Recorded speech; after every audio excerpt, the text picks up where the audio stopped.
रात ठीक 12:03 पर पुरानी हवेली की तीसरी मंजिल की एक ही खिड़की अचानक अपने आप खुल गई और अंदर बैठे राघव ने पहली बार वो देखा जो कोई देखना नहीं चाहता।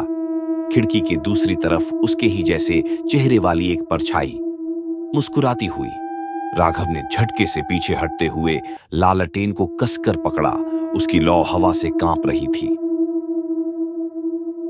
राघव शहर से आया एक डॉक्यूमेंट्री फिल्म मेकर था जो इस हवेली की भूतिया कहानियों पर प्रोजेक्ट बना रहा था। गांव वालों ने चेतावनी दी थी, तीसरी मंजिल पर जो दिखता है वो इंसान नहीं होता। लेकिन राघव ने मजाक समझकर अनसुना कर दिया। वह धीरे धीरे खिड़की के पास गया। बाहर घना कोहरा था, पेड़ों की सरसराहट भी अजीब लग रही थी। परछाई अब गायब थी, लेकिन कांच पर किसी ने अंदर से उंगलियों से 3 लकीरें खींच रखी थीं। राघव ने ऐसा नहीं किया था। वह नीचे जाने के लिए मुड़ा ही था कि पीछे से धीमी फुसफुसाहट सुनाई दी।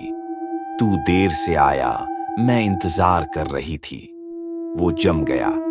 आवाज बिल्कुल उसकी अपनी थी, पर एक अजीब गूंज के साथ। राघव डर दबाकर बोला, कौन है? जवाब नहीं मिला, लेकिन फर्श पर रखी पुरानी लकड़ी की मेज अपने आप सरक कर रास्ता रोकने लगी। हवेली मानो जिंदा हो गई थी। एक कमरे में उसे एक टूटा हुआ दर्पण मिला। धूल साफ करते ही दर्पण में उसकी परछाई पीछे जाती दिखी, जबकि वह खुद आगे खड़ा था।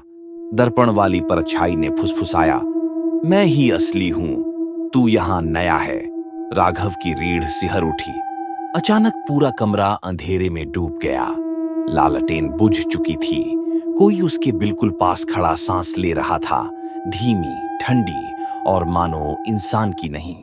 अंधेरे में उसे अपना नाम पुकारती आवाज सुनाई दी। वही आवाज, बिल्कुल उसकी खुद की।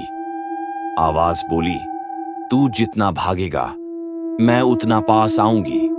राघव लड़खड़ाते हुए दालान की ओर भागा।